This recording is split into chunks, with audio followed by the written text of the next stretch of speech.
Hey, here we go. Check this out. This is Whole Nother Level with Dwayne Lindo. You know, frankly, I feel that we shouldn't even be talking about this. Simple as that. The great L. Bushman. They'd have to make so many adjustments, but I don't know what they have to do. They need a miracle. They need a miracle. Frank Mazzei. Did they win the offseason in free agency? Yes. What does that mean? Absolutely nothing. Ladies and gentlemen, the one and only Craig Cousins. How can you not put Tom Brady number one on the Mount Rushmore of quarterbacks? Man, this guy's a legend. Rings speak. And Derek Wilson. I didn't know Eric was going to let you talk. Don't hate the player, hate the game. I've seen enough Facebook posts to know that you're not a Giants fan. Let's go.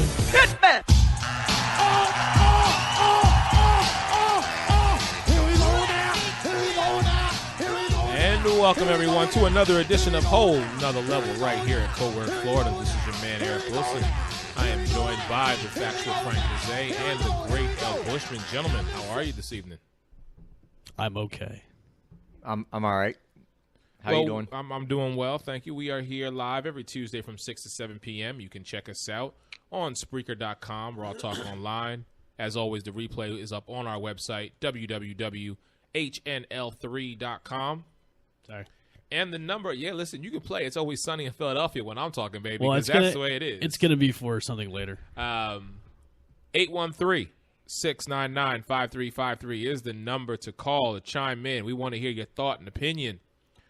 Gentlemen, well, NBA playoffs have officially started. Teams that we expected to be in their position at 2-0 are there. Other teams 1-1 or, pretty much haven't played their second game yet. But how are we feeling so far about the way the NBA playoffs have started? Are we impressed by what we've seen? Are we nonchalant because it's the first round? Are we upset because maybe there's some things that are happening that we just didn't see coming? So I want to hear from you gentlemen first. Well, I mean, look, some things have gone according to script. I don't think anybody's surprised that Cleveland's up 2-0 on the Pacers. I mean, and I don't think anybody'd be surprised if that's a 4-0 sweep and basically, see you, Indiana, thanks for coming. Look, the Memphis coach, if I'm him, I'd be a little upset. I mean, Kawhi Leonard shoots more free throws than your whole team in that game. I mean, than your whole team. I mean, one guy on the Spurs shoots more free throws than your entire team. I mean, damn. I think he probably has a legitimate gripe about some officiating calls. I mean, just looking at it, I mean, come on. Now, if I'm Milwaukee, I'm grinning from ear to ear. And if I'm Toronto, you should be ashamed of yourselves. I mean, but we've seen this from Toronto in the past. They lost their first game in the playoffs last year. They came back to rebound and went out. But even years before that, they've gone out in the first round because they played like garbage. And I said this, I posted this in the thread, probably, I'm going to say around the All-Star break. I said, you better learn how to say his name. Giannis Antetokounmpo is for real. And if you don't know who he is, you better watch. Because, I mean, he was like 28 points, 8 rebounds. He blocked shots and like 6'10", can handle the ball like a point guard. I mean, when they say he's the Greek freak, it really matches. And look, that whole team, Milwaukee they're long, they're tall, they were blocking passes. So Toronto's in a little bit of problem, and the Clippers. You couldn't beat Utah, and their best defender didn't even play really the whole game except 17 seconds. Gobert went out with the knee injury, and you still lost. I mean, that should have been that game was gift wrapped for you. Best defender, who's probably going to be the NBA, the MVP, defensive MVP, probably be him or Kawhi, or doesn't even play the whole game, and you can't win on your home court. I mean, that would be concern. So let me ask you this. Yeah. Did Memphis hit a wall against San Antonio? Because Memphis in their first 2 games, apparently they can't score more than the number of games that you play in a regular season in the NBA, 82. Because I looked at this and I'm like, all right, you going to score more than 82 points, right? This is San Antonio we're talking about. You at least should make the attempt, but 82 points? Memphis runs out the same team every year, and I think Craig hit it last week when we were talking about it. They do have a new coach. I mean, this is his first year, but it's the same result. It's the same team. I don't care who's coaching that team. I mean, that team is what it is. You didn't really do anything different. You brought back all the same players. And look, it's not a bad team. I like Mark Gasol. I like Zach Randolph. I like Mike Conley Jr. I mean, Vince Carter, I mean, we know what he's not, what he used to be. I mean, Tony Allen getting hurt, before the series started, great defender, that hurts, but you got to shake things up a little bit because you keep running the same team out every year and expecting to win is basically the definition of insanity. Speaking of that, would somebody tell everybody else on OKC's team except for Russell Westbrook, this is the postseason? Because for you to get trounced like you did game one, what was that, 116, I think 87? 118. 30 points. 31 points. Game one. And granted, it was in Houston. I get it. But you understand what's at stake. And I'm thinking to myself as I'm watching this game, is this really going to happen? And for all the talk that I put on Russell Westbrook saying he needs to be the MVP, listen, they wouldn't be there if it wasn't for him. But he can't do it all. Not at this stage. No. And so I can't even tell you, if you asked me who was another player on that team, I couldn't tell you without looking them up. But they need to recognize this is the playoffs. This ain't the regular season. Y'all need to really step up and handle your business if you want any shot in the world of trying to go after Golden State. No, they ain't got a chance. I mean, I know. All they have is Russell Westbrook. I mean, that's it. I mean, they have Russell Westbrook and some guys that probably couldn't start for a whole lot of teams in the NBA, except that they don't have a choice because they're in Oklahoma City and there's nobody else, basically. They have Russell Westbrook and a whole bunch and 4 role players. I mean, that's what they're left with KD leaving, basically. And if Russell Westbrook's not on that team, they're looking at the ping pong balls, for that lottery pick, trying to get the number 1 pick, because that's where they're going to be. I mean, if you have another superstar and then you have those guys, then okay. I mean, that's, that's a team that you can put together. We saw it. I mean, KD, Russell Westbrook, and then the cast of characters. But with Russell Westbrook and that roster, I mean, they ain't going anywhere. I mean, they're going to be basically one and done, and have to look in the offseason of, what they need to do. I was really surprised that because we all kind of hyped this up as the matchup that we all wanted to see during the playoffs. And Game 1 just kind of came out as a kind of a dud. Yeah. Like 30 points. I mean, come on, man. Public service announcement. Dwayne says hi. He just called me. I'm like, Dwayne, you do realize we're on the show right now? He's like, oh, yeah. I'll call you later. I'm like, man, what are you doing? Anyhow, I saw the upset. I mean, I wasn't shocked by anybody that said they thought OKC could beat Houston because, I mean, look, it's not like Houston is loaded with superstars. I mean, if you go beyond James Harden, I mean, Patrick Beverly, I mean, Lou Williams, I mean, come on.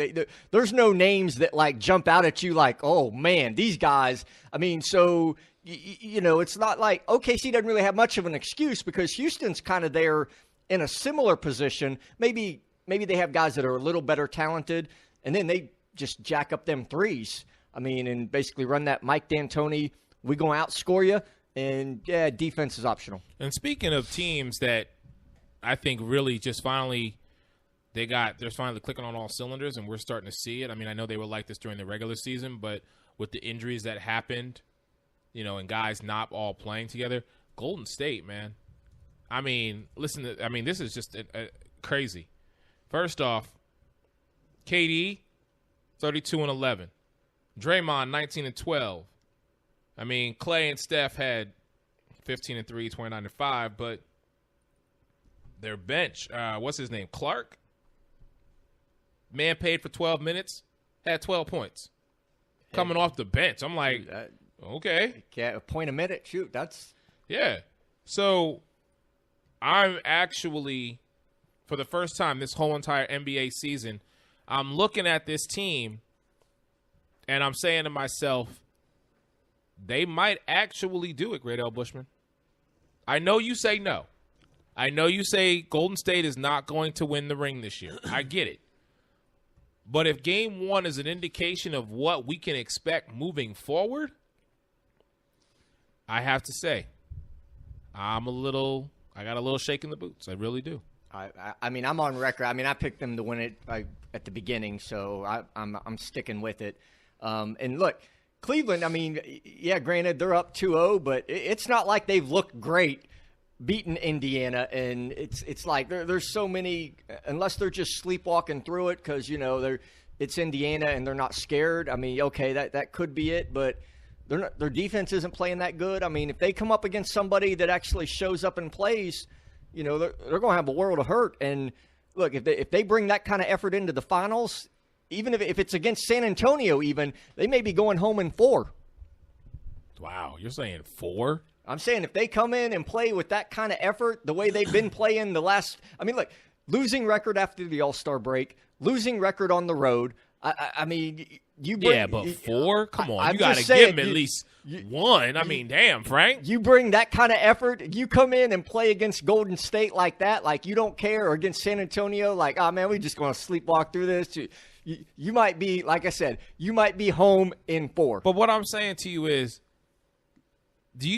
first off, can you imagine what the headlines would be if that was to happen? Let's just say, for argument's sake, Cleveland, Golden State, NBA Finals rematch, and Golden State sweeps Cleveland in the NBA Finals. To go from down 3-1 last year and winning everything to getting swept in the rematch. Can you imagine the headlines that would bring? Skip Bayless will be relevant again. Yeah, he'd go off, that's for sure. I find it very, very, very, that you're even not going to give Cleveland a game based on two games that they've played. I'm not saying that they get swept. I'm saying they might. I'm just saying if they come in and play like they've been playing, which is garbage, that they've been playing like garbage, you can't have a losing record after the All-Star break and a losing road record and consider yourself championship caliber teams. You look at Golden State's road record, I bet it's not a losing record. You look at San Antonio's road record, I'm pretty sure it's a winner. And you look at their records after the All-Star break, winners, winners, winners. So I'm just saying, I don't think they would. I'm just saying that it's possible if they bring that kind of effort and just show up thinking, like they did against Indiana. Look, Indiana should have won that first game. I mean, what was it, 1 point? I mean, one shot. Exactly, yeah, one shot. One shot, and that series is 1-1. Yeah. So, they're going to need to hit whatever that switch is that they've been looking for, or whatever that secret recipe is that LeBron has. They may need to start, trying to flip that switch. But they're up. Do you think it's maybe because they're in the first round, they're playing Indiana? Because they're like you hit the nail around the head. Their defense is atrocious. They're letting Indiana put like over 100 points on them and stuff. If they're going to go in the later rounds against teams like Golden State, especially going in the finals, they're going to have lots of problems. Listen, if they play with the mentality and the attitude that you two gentlemen are speaking of, hell, if they play and put that up against, let's say, a Chicago or a Boston, yeah, they could potentially get beat. I'm not disagreeing with you on that. But I'm saying this is LeBron James we're talking about here. This is the Cleveland Cavaliers, the defending, reigning NBA champions. You know that LeBron can turn it on when he needs to, and he proves that he can do it. But for you gentlemen, after 2 games, to look at him, and even though they're victories, well, Great Al Bushman, I realize this, because he does it to his own team. I do. His team will win 10-5, and he'll come in the next day and say, that was a sloppy win. And I'm just like... We'll get to them later, because look how they are now. I'm not looking at their last 2 games. I'm looking at like their last 40 games. No, I agree with you. Losing records. Listen, I gave the stat out a couple weeks ago. No team with a losing record after the All-Star break has won an NBA championship. So I get it. But he did what he had to do. The Cleveland Cavaliers did what they had to do. Okay? You win the games at home. Whether it's by 1, by 12, by 30, you still win those games. Now, the true test is because we already know this. You guys both said it. They have problems on the road. I said it. So now we need to see what they're going to do on Thursday. Well, is it Thursday or Friday? The 20th. So Thursday. What they're going to do in Indianapolis. Sorry. Yeah, my insurance is probably going to go up too after this. I mean, Yep. So, okay, let's talk about tonight's games. Milwaukee, Toronto, game 2. What do we expect? I think Toronto's going to bounce back. You think so? So it's going to be a 1-1 series. 1-1 series. Frank, what do you think? They need to. I mean, if they come out and play like garbage again, and that's what they played like, then this is – look, Milwaukee's going to be – they're scary now. Next year, and another 2 years. I mean, Giannis is 22 years old. I mean, damn. I mean, and you look at the other guys on that team. I mean, Chris Middleton, Thon Maker. I mean, a rookie. They're loaded and young. Yeah, I expect Toronto to bounce back because look, if they don't feel the heat now, losing the first game on their home court, and look, Milwaukee, they got confidence. They know they can beat them there, and boy, that'd be an ugly thing to go down 0-2. Toronto's coach might be needing to up. If they go out in the first round, I think he's going to need a resume update just for how bad they've played over the last few years in the first round of the playoffs. But, yes, Toronto does get the win tonight. They bounce back. I mean, Kyle Lowry's got to play better or they ain't going to win anything. Listen, I'll ride the momentum right now and say I told y'all about this matchup before it started. I said my sleeper is going to be Milwaukee. And everybody, Craig, Frank, you, Great L. Bushman, were all like, Milwaukee's not getting out the first round. They came out there the other night, and they set the tone. So Toronto needs this victory. Oh, they do, yeah. Milwaukee can play with house money right now because the worst that's going to happen is, okay, it's 1-1. We're back to 0-0. And going to our home court. Exactly. Yep. So can you imagine if Milwaukee decides to turn it up a notch tonight and say, okay, you know what? We could potentially do what no one expects us to do. We could sweep Toronto and end this game in 4 and then move on to the next round and prepare ourselves for whoever it may be. That's why I told y'all, don't sleep on him. And, Frank, you're right. I can't say the brother's name. I'm going to learn it, though. I guarantee you that. I'm going to learn it. Okay, let's go to the next game. Chicago-Boston. Chicago up over Boston. Now, granted, I don't like using this as an excuse, but I will say it has to add some type of, emotional strain to you. The fact that Isaiah Thomas lost his sister. So usually when let me ask you a question. Do you think he should have played? yes, Look, everybody's different. It's some people, when Brett Favre's dad passed away, he went out, played, channeled it. Some people, it's different. Some people wouldn't have played. It just depends on how what your mindset was. I don't know that he should have, because from the standpoint of right before the game, he was breaking down on the sidelines, which is completely understandable, and I get that. But if you're still in that state, I mean, to go from that to just in a few minutes having to run out and play a playoff game, man, it's hard.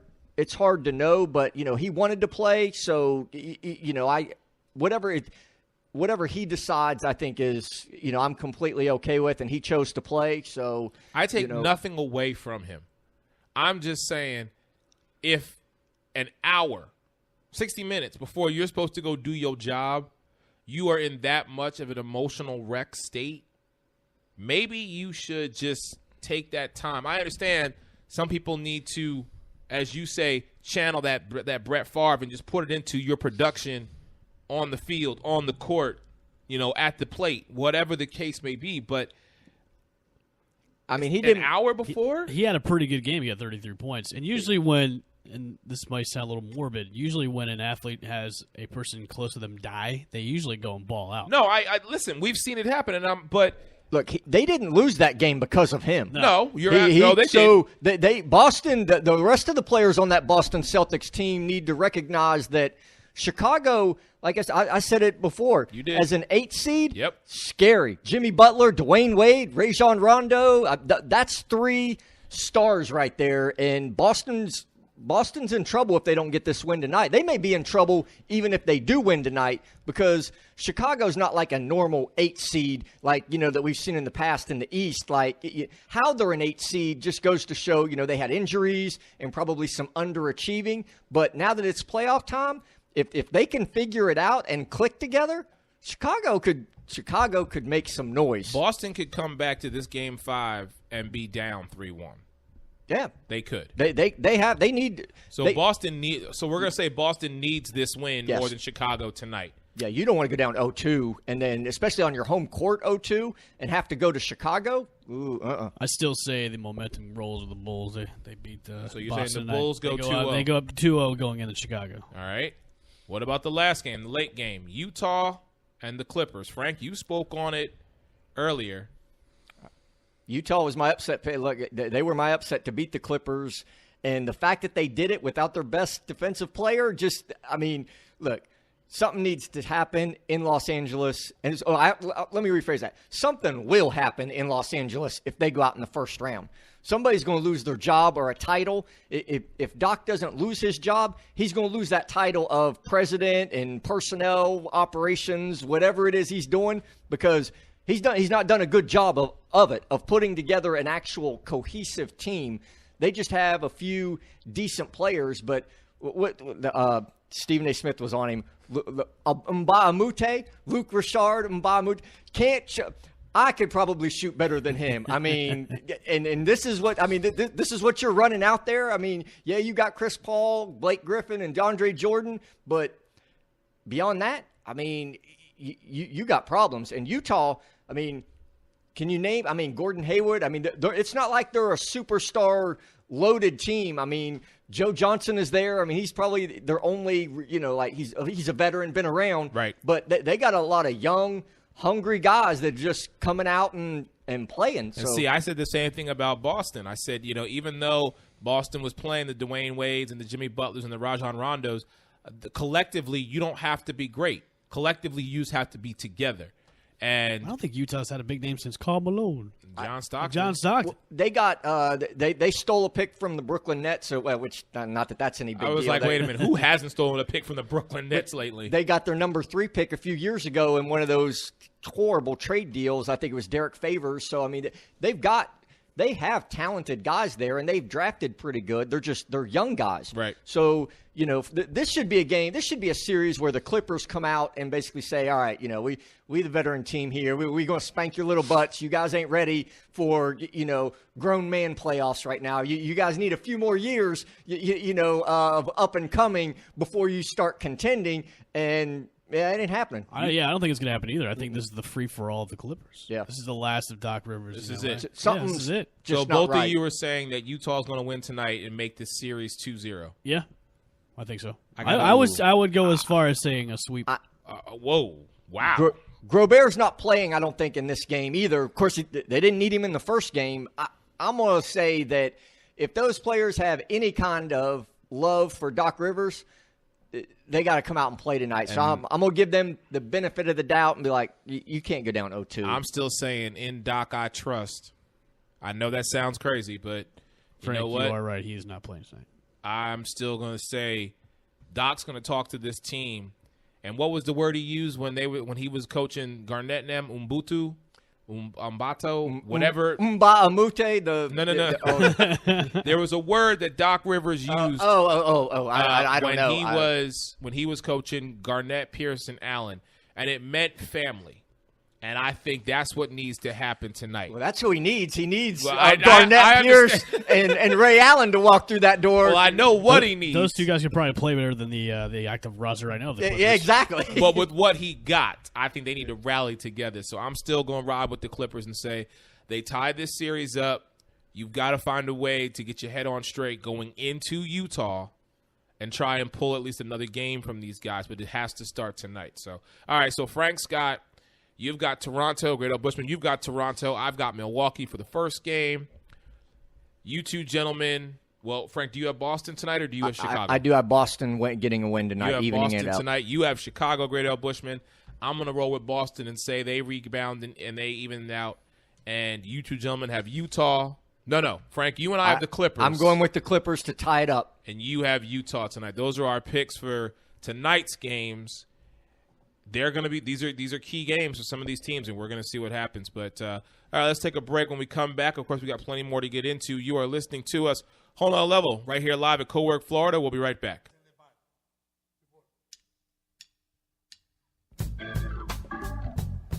And welcome back. Whole Nother Level right here at Cowork, Florida. This is your man, Eric Wilson, joined by the great L. Bushman and the factual Frank Mazzei. Again, 813-699-5353 is the number to call and chime in. All right, gentlemen. So I want to switch gears here for a second. Apparently, we have a new team that might be heading to the world of Hard Knocks, or to the Hard Knocks show on HBO. And it is dun, dun, dun, dun, dun, the great L. Bushman's Tampa Bay Buccaneers. So, great L. Bushman, how do you feel about the Bucs being on Hard Knocks? I like it. I mean, I know. I think the year before last or last year it was. I think it was especially last year. They were kind of. The rumor was the Bucs were going to be focused on Hard Knocks, but then ultimately went to was it the Rams last year? Was it? I don't even know. Yeah, it was the Rams last year. I don't watch the show. Last year it was between the Rams and the Bucs, and I think like Jason Light and Dirk Cutter said no, essentially. So I like it. I mean, it gives a brand new exposure to the Bucs, and it's the Bucs are going into the season with a lot of new additions with Deshaun Jackson and all the guys they brought in from free agency. So plus you have the draft coming up, so who knows what's going to happen? Yeah, there. so I like it. I mean, I think it's it'll bring a lot of people into the world of the Tampa Bay Bucs, and I think a lot of people will get a new perception of Jameis Winston and how the Bucs organization is run. And there's a couple of cool stats about teams that have been on Hard Knocks. They've either gone to the playoffs or they've had some kind of personnel change.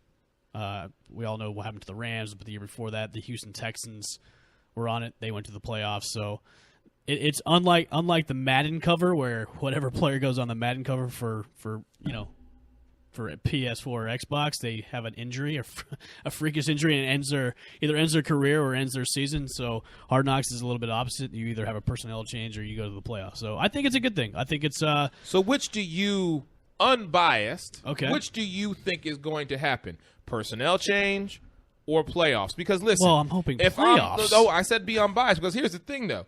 Looking at your record from the past since Jameis took over, you've been moving in an upward progression. Yes, we are trending up. Yes, you are. I like it. So what I don't want to have happen is for there to be a personal change which could cause the downward spiral. If you're going to be on Hard Knocks, then be on Hard Knocks and be the team that gets to the postseason and actually makes a run. Right. That's what I would want. I hope the playoff route is what happens. I remember watching Hard Knocks when it first came on with the Jets and then the Bengals. And they were entertaining because that was the first glimpse of really who Rex Ryan was, and he cussed like a sailor, and he was all of his eccentricities and everything. So I'm really hoping when they bring it to Tampa Bay, you get that same kind of like really cool inside look at the Bucs. So I like it. I think it'll be cool. Well, it's on HBO, so there's going to be some. I will definitely be tuning in. All right. So I like it. Frank, how do you feel about this? I'm not a fan of the show. I mean, I get that we want to show our world to our fans and let them in, but do you think it gives do you not like it because they give like way too much away, or was hearing too much inside the locker room and everything? I don't want anybody from the outside basically coming in my locker room. Mm-hmm. I'm one of those what it's like Vegas. What happens in the locker room stays in the locker room, and it's just one less of a. I'm not saying that it would be. It's just one less of a potential distraction. But I do still think the Bucs make the playoffs because they won 9 games without Deshaun Jackson. Yeah. And you add him. I mean, he's going to make a big difference. And then what they do in the draft too. So I think it is good, and I do agree. I think people are going to get to see Jameis Winston in the way the leader that he is behind the scenes. So it'll have some benefit, and the people that only know him as the guy from FSU. Exactly. Looking at who they've had on the roster of teams, I'm really surprised they haven't really kind of reached out to the Patriots. Maybe they have, because they're coming off a Super Bowl win. They're going for the 6th one for Tom Brady. Belichick's not going to let that happen. Yeah, but I'm really for HBO. If you want skyrocket ratings, go after the Super Bowl champs. You don't need skybox ratings when it comes to New England. Okay, you don't need skybox ratings for Robert Kraft, Bill Belichick, Tom Brady, and the Patriots organization. You're not going to get that. They ain't going nowhere near. I know. Exactly. They have no desire. I'm sure every time they don't want to give away all the schemes. It has nothing to do with being scheming or plotting. It's the simple fact that, you know what? Like Frank said, they enveloped Frank's mantra. You can't come in our playground. This is our sandbox. We only allow those that we want to allow in, and we only show what we want you to see. The bottom line is you are not coming into our locker room. You are not coming into our organization. You're not coming into our stadium unless we say so. Because I'm pretty sure every year, every single team gets the opportunity to be on Hard Knocks. HBO would love nothing more than to be able to say to the powers that be, okay, this year we're doing this team, and next year we're doing this team, and next year we're doing this team. Because what does that guarantee? That guarantees your show is going to continually be on, and everybody's going to want to see. And I'm sure there are teams, because here's a case for you. Why didn't they get Oakland? With the fact that Oakland's leaving and going to Las Vegas. Why not get Oakland? With the changes that Tennessee has made. Now you got Dick LeBeau and you got Marcus Mariota going into his 3rd year. Why didn't you get the Tennessee Titans with the changes that they have made? Because the Bucs are more excited. Green Bay, a team that has consistently, whether they start off the season bad or they start the season dominant, they're always in the postseason. They're always in the playoffs. They're always in contention to go to the Super Bowl, if not at the Super Bowl. Why haven't we gone there? Think of all the storylines, questions you could ask about Aaron Rodgers' ex-girlfriend. Exactly. Olivia, right? and here's the kicker of them all. Correct me if I'm wrong, please. Has Dallas ever been on Hard Knocks? Yes, 2008. They were. Yes. Okay. You can't be on it twice. All right. And they don't want to go to Philly. Sorry. I don't want them. I'll tell you right now. I swear to God, Jeffrey Lurie, if you ever, mark my words, if you ever say we going to be on Hard Knocks. Actually, Dallas has been on it twice. So they have been. 2002 and 2008. Oh, you know how Jerry loves the spotlight. Well, that's my point. I was like, that shows you how much I don't watch the show, because I was like, why haven't they gone to I like the show media capital of when it comes to the NFL, all about me, Jerry Jones? I like the show to a level, because there's certain things that I think they shouldn't air. Because last year for the Rams, they aired when Jeff Fisher was releasing Nick Foles, and that was over the phone. So as a player, I don't think you want anybody to see that, because that's kind of embarrassing. But you know what? I got released over the phone. But when you open your team up to that kind of exposure, you get what you get. Well, and that probably gets edited in. They probably shoot it all True. raw, and afterwards it's like when they're looking at the film, oh yeah, we gotta get that. Exactly. Because they want the drama. But yeah, if I'm Nick Foles, I'll be like, no, really? I completely agree with you. But what I'm saying to you is that is what people watch. I don't watch it. I don't. You should take a look at it. It's actually a pretty good show. And HBO does a great job with their sports section with Real Sports with Brian Gumbel, all the sports documentaries they do. They do a bang-up job. And they have the sweet, silky voice of Liev Schreiber doing all the narration. But here's my thing. There are some things that should be left to the imagination. And unless you're a part of it, I don't want to know You're about watching it. too many reruns of Any Given Sunday. No, I'm just saying to you. You're watching too I much of don't it. want to know. It's 2017. Everybody in this.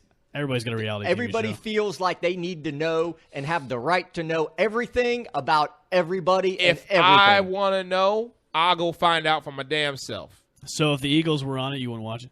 No, I haven't watched it any other time. I think he's lying, Frank. If I want to know that bad, I think listen he's to me. lying. If I want to know that bad about what my team is doing in the inner workings of whether it be anything from the draft to player personnel to coaches to changes being made, you know what? There are far other avenues that I can take to find out, as opposed to watching this show on HBO, which doesn't give me the full scope anyhow. It only gives me the drama. It only gives me the suspense. It doesn't give me the full The full impact. I want if I want it, I want everything. I don't want what you decided was relevant for me to know or relevant for me to see. I want to know from beginning to end and all points in between. Look, it's the reason why there's a show called TMZ, because people want to know what's going on and everything. Here's a question for you, though.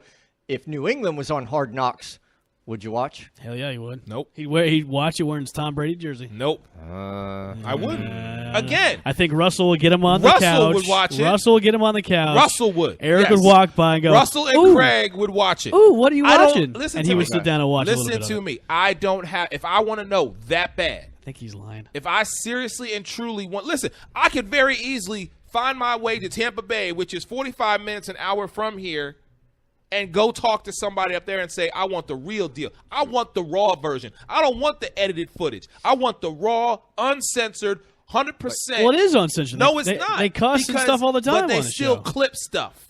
Well, they still you- clip stuff because you're only allowed an hour or however Of long course, the they're show going to is. clip stuff together. But I this- don't want that. But this isn't like I don't want It's not that. a reality TV show. I don't This care. is actually real stuff. I want everything. You want the Antonio Brown Facebook Live. Damn right. That's- Yes. Thank you, Frank. That's exactly what I want. If you're going to do it like that, I'll watch all day, every day, and on any given Sunday. But for Hard Knocks, no. Because they put what they feel is going to be best for ratings. Well, Okay? obviously, yeah, it's the good stuff.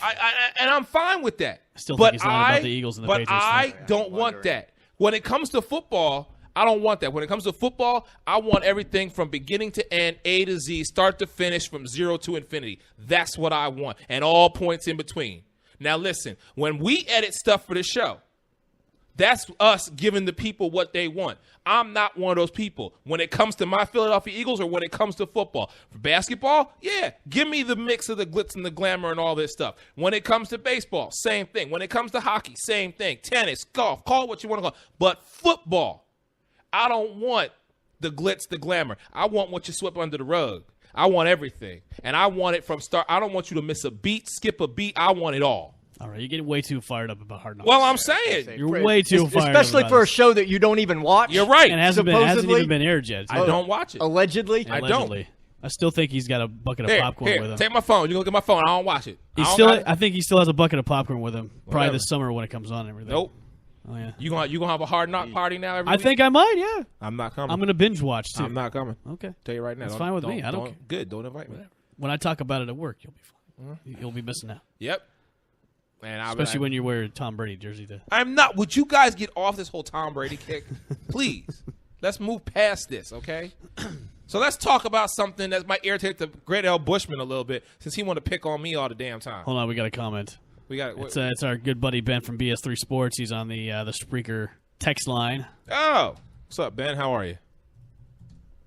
So yeah, go on. What can I cue up my music real quick? Or do you want to take a quick break and we'll come back and do it? Fine. Let's cue up a break, and then when we come back, I'm gonna get on the great L. Bushman. You listen to us, Whole Nother Level. Be back in a moment.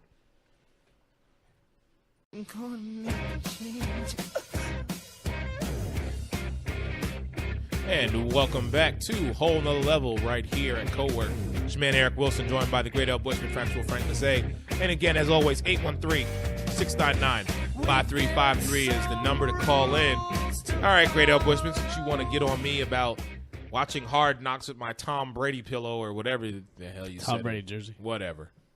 Let's talk about you, sir. Uh-huh. Let's talk about your illustrious, great team that is the Tampa Bay Rays. I wouldn't even put those two adjectives in the same sentence right now. Well, It's terrible. Why would you even do that? 6-8 record. Your last 10, you're 4-6. You're on a 3-game losing streak, which I personally blame you for, because you were the one who sat on this show a couple weeks ago and said So it's my fault. all of Boston has the flu. So it's my- and you know we have Bostonians who listen to us. So it's my fault they've been playing like shit. They my- went to the Boston Red Sox and said, you have one job. Destroy the Rays and make the great L. Bushman your bitch. So it's my fault their bullpen's terrible and they haven't been hitting and they're coaching. They were doing fine till you opened your mouth and started talking about how So bad it's my Boston was. It's my fault I'm that saying karma. Xavier Cedeno stinks at being a relief pitcher and Austin Pruitt, who they continually to put in, is terrible, and that's my fault. I'm saying. That's my fault. You were the one who made the comment. That's my fault. Okay. You made the comment, did you not? I made the comment, but still, it Did you not? shouldn't be my fault Okay. that the team's been You playing made the like shit comment, right now. did you not? I made the comment, Okay. yeah. So therefore, in doing that, look what happened to Odorizzi. I had to call my fault you. his hamstring got Saturday. injured? Saturday. First off, he got hit while he was down here against Toronto. Then they went up to play the Yankees, and then from there they went and played Boston. It's my fault. And his hamstring was re-aggravated. It's my fault because of that. Listen. I'll be the first one to admit it. They've been playing like shit. Yeah. So, what's going on right now? They're playing bad baseball. And if I was a fan, well, I'm getting horse in the throat about that. If I was a fan, and I'd be pretty upset about what I'm watching on TV. It's they're bad baseball. And what kind of makes me mad the most is Yes, please tell us. is Kevin Cash is sugarcoating what's really going on. He's not giving the I think he had a closed door meeting with Brad Miller the other day for messing up that double play. But be real with the media and be real what's going on with the team, because what's going on is not good baseball. You were 1-6 on your away trip, and then you come back home. You got Detroit, and then you got Houston this weekend. Two pretty good teams. Their bullpen is their weakest link once again. They didn't do anything this past offseason to get to booster up that bullpen, and you got the X-Man Xavier Cedeno, who's been playing like crap every time they put him in. He's been blowing leads. Same with Austin Pruitt. Why he keeps going to Austin Pruitt to I have no idea. It's frustrating to me because they've got so much potential going on with that team, and that a division that's so well. I could say this: at least we're not Toronto right now. Toronto's 2-10. They've got their own issues on their own, but the Rays aren't hitting well. Their defense is terrible right now. They're not playing fundamental baseball. You got Fulmer versus Andriese tonight.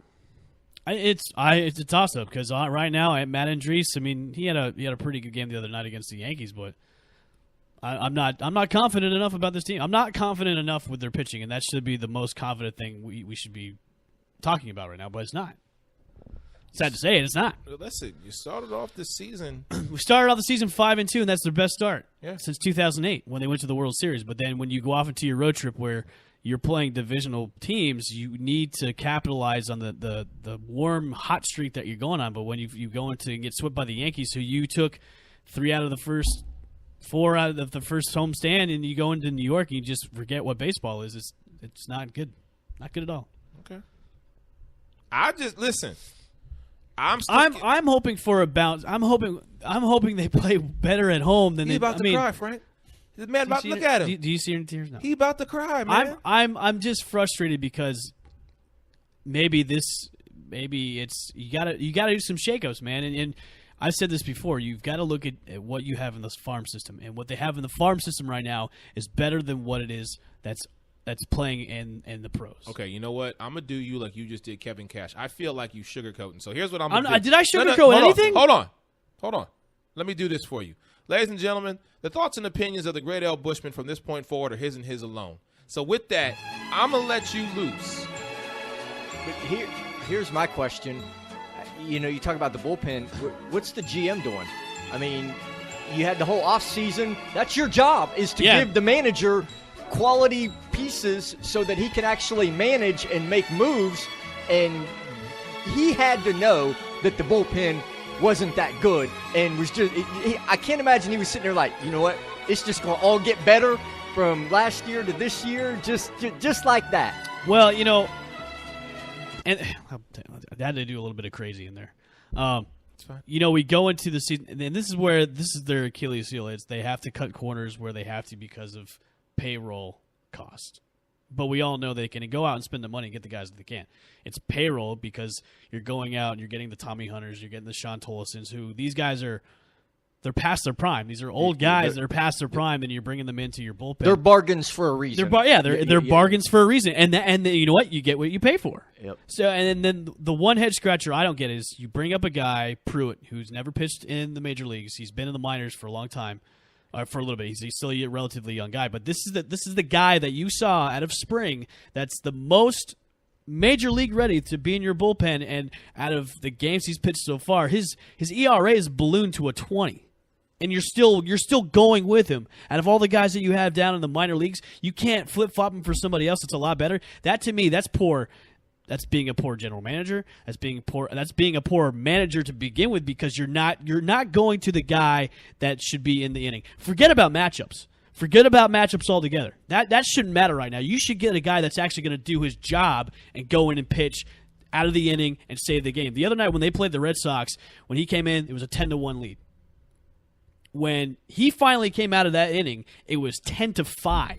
They had to bring in their closer to come in and mop up the mess that he had to do, that he brought in to bring, because they had to bring in Colomé, and then they had to do it again. So that, to me, it's bad management. When a guy cannot get the job done, but you're still going with him, that's being a bad manager. When you're not helping Pruitt either, because his confidence can't be very good, or just in himself. I mean, especially him being relatively young. So, yeah, that's an interesting. So, they've got so many other issues to take care. I mean, the shortstop position's a mess right now. Beckham can't get it done.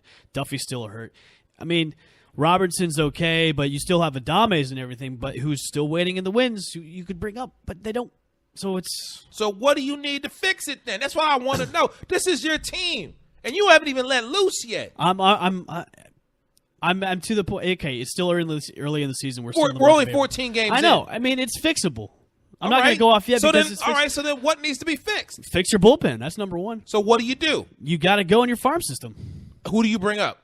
And then bringing up someone who goes to farm system. Well, now you have an issue because Odorizzi is out for 10 days, so you lose one of your bullpen guys, Ramirez, who you're probably going to bring into the number 5 slot in the rotation. So that's one guy you're losing. All right. So Boxberger's out for 60 days. It's question marks all over the place. I mean, is Cedeno, you still going to keep going with him? No, probably not. I don't want to. But you're not telling me what I want you to. You're not saying what you want to say. You're not saying what I know you want to say, and that's what annoys me. What do you want me to say? No, you know what you want to say. That Kevin Cash is a bad manager? No, that's not it. That's not it. You talk about him, but you ain't got the heart or the stones to say, you know what, send him to the farm system and bring up somebody else. Well, I would say who? Pruitt. Yes. Well, you ain't said that. I said that a couple times. No, you did not. Not one time I said that. Did you say I said Pruitt needs to go. There's no way you can't flip-flop for one of these guys to go back. Yeah. So then who comes up for Pruitt? That's a good question. That's a very good question. Well, you need to figure it out before Saturday because we're going to be not the manager. Listen to me. We are going to be at Ferg's Saturday doing our show. On Saturday, I want to answer from you. Pruitt goes to the farm system. Who comes up from the farm system? I want a name. Make that happen, Evan. I want a name. Pick up the phone. I want a name. Well, here there's a couple of bright spots though. There's guys that are actually hitting the ball that I didn't think were going to be doing it this year. Corey Dickerson's doing pretty well. He's hitting 340 this year. You put him into that leadoff spot. He's doing quite well. I think losing all that weight's helped him. So there are bright spots. Like I said, it's not time to hit the panic button just yet. Because I'm not talking about hitting the panic button. But if there's a solution to the obstacle that you are currently faced with, why haven't you done it? Because I'm not the manager. But you have a name, though. I want a name from you on Saturday. And Pruitt goes to the farm system. And he'll magically appear in Tampa. No. I'm not talking about him magically appearing. Okay. But I want the great Al Bushman, since this is his team that he ride or dies with every single blessed year, I want somebody in your farm system to come up and replace Pruitt. I want the name to come from him. They ain't going to do it because a lot of it is with contracts and money. It's a money issue. Okay, whether they do it or not is not the answer to my question. No, Frank is right, though. There's guys that you can't bring up now because of contracts. You're missing my point. My point is there's somebody in your farm system right now that you have seen that you feel is better than Pruitt. I want to know who that person is because here's my reason why. Now I want to start watching this individual.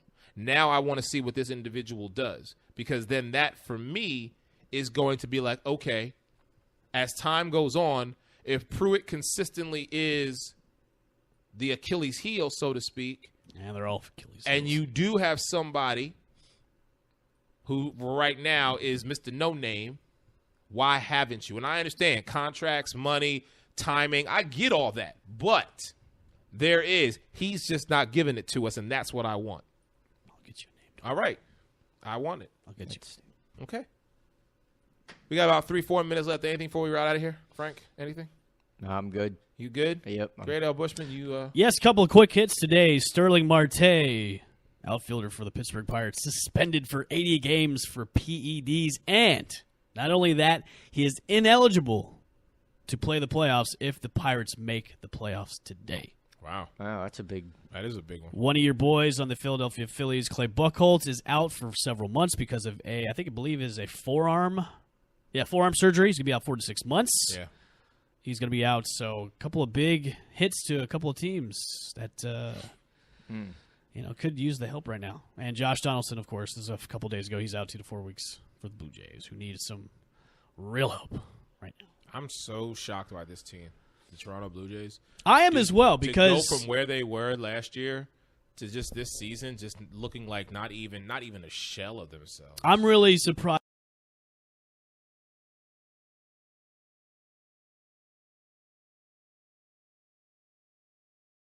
During the offseason, I really thought Toronto would still be in the mix, but 2-10, whew.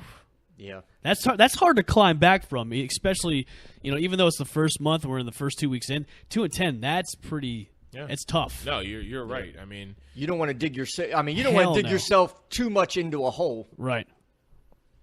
All right. Well, like I said, we are going to be at Ferg's live Saturday. The Great Al Bushman and myself are going to be up there breaking down the Rays Astros. Hopefully, the Great Al Bushman will be in somewhat of a better mood. Hopefully, his Rays will be able to turn it around. Find out this tonight. Series against Detroit and then moving in against Houston.